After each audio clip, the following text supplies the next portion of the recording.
Pas një betejë një vjeçare me drejtësinë për të fituar pavajsinë, sot fituesi Big Brother Albania VIP 2 fenomeni Luiz Edi i arriti. Ai u shpalli pafajshëm nga gjykata e apelit Tiranë mbi akuzat e falsifikimit apo të përdorimit të vulës notariale, edhe pse ai nuk e ushtronte më profesionin e juristit. Të gjitha akuzat ranë dhe Luizi u shpalli pafajshëm. Po për mua që dua ta ndaj me ju, më së shumti ka rëndësi mesazhi që Luizi dha pas vendimit të gjykatës së apelit. Luizi në një video që e postoi në Insta Story u shpreh që ka parë sy që shkëlqenin dhe që u bë qefi për vendimin e parë që dha gjykata e Fierit për ta dënuar me një vit burg. Sipas tij, shumë veta shpresonin dhe dëshironin që ta shihnin atë pas hekrave, duke thënë që e meritoi. Por vendimi i sotëm i rrëzoi të gjithë dëshirat e këtyre personave, dashakeqës në jetën e tij siç ai shprehet, dhe për të më shumë vlerë se sa vendimi që e shpalli atë të pafajshëm është dinjiteti i tij që doli i pastër nga mali me akuza që u bën ndaj tij. Një mal me akuza që të gjithë e kemi parë, që ju vesh Luizit edhe gjatë kohës që ishte në Big Brother, ku shumë personazhe u munduan të hidhin balt apo të degradonin figurën e tij me shpifje apo me akuza apo me ofendime të paqëna. Ku flet drejtësia, tani më të gjithë armiqtë, le të themi, të Luizit heshtin dhe nuk duhet të flasin më. Për mua mesazhi më i bukur që jep Luizi nuk është një lloj mendimallësie as pak, nuk është as një lloj krenarie as pak, por ai është i drejtë për drejtë dhe është real me ndjekësit e tij që i ka të pafund, i ka të panumërt. Ai ende kujtohet si një fenomen i Big Brother pasi ka fituar zemrat e të gjithëve dhe kjo është ajo çfarë ai jep në të gjitha mesazhet që ndan me ndjekësit e tij. Që të besojmë në drejtësi, të besojmë në rrugën tonë dhe të mos ndalim së ndërruari duke punuar për qëllimet tona, edhe pse do të kemi shumë thika pas shpine apo njerëz që nuk e duan suksesin tonë edhe do të mundojnë që të na ulin.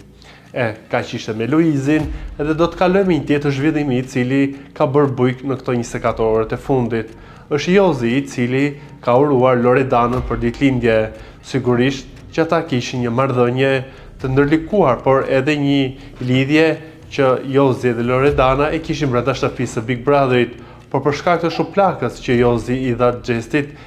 kemi parë paksa të tërhequr Loredanën dhe nuk janë parë në sytë e publikut bashkë. Por ky urim që Jozi bëri Loredanës për ditëlindje do të thotë që midis tyre ka ende një lloj marrëdhënie, por realisht nëse janë apo nuk janë bashkë, kjo do të shtihet të shtunën kur dhe Loredana do të organizoj festën për ditëlindjen e saj këtu në Tiranë. Aty do të mësohet një herë mirë nëse Jozi dhe Loredana janë apo nuk janë bashkë. Duke qenë si jemi në këtë vorbullën e ditëlindjes, sot ditëlindjen e ka fituesi Big Brother Albania VIP 4 Gjesti.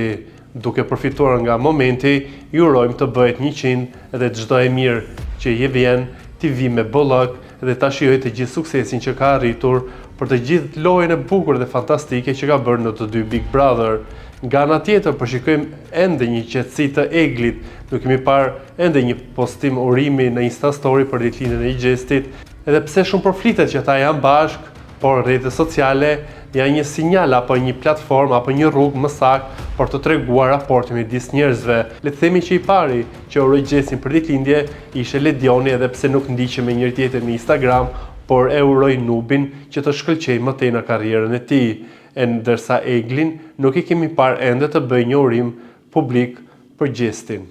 Duke mbetur te Gjesti, dua të komentoj paksa lëvizjen e zgjuar që ai ka bërë për të qenë në menaxhmentin apo në labelin ku bën pjesë edhe Yll Limani, një grup ku në krye është Bon Arti, i të cilin e kemi parë që ka bërë perla muzike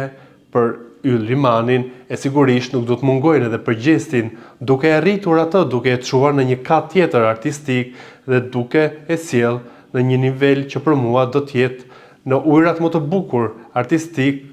padyshim që mund të kemi edhe bashkëpunime midis Gjestit dhe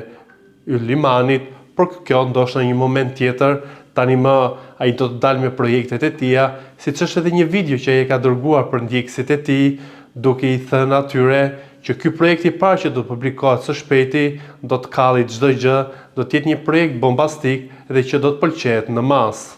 Meqense ky Troç Meridin sot ishte më shumë për të ndarë mendime për situatat e orëve të fundit, më pëlqen shumë që edhe një herë tjetër Luizi nuk reagon me inate apo me mlethe, siç njëjtën gjë ka bërë dhe Gjesi gjatë rrugtimit të tij në Big Brother. Për mua këto personazhe kanë fituar simpati dhe zemrat e publikut, pasi nuk kanë bërë as pak një lojë arrogante, nuk kanë bërë as pak një lojë ku kanë pasur element negativ në sjelljen e tyre, por kanë pasur një qasje që i ka shkuar në zemër publikut, edhe këtë ata po e tregojnë çdo ditë edhe më shumë.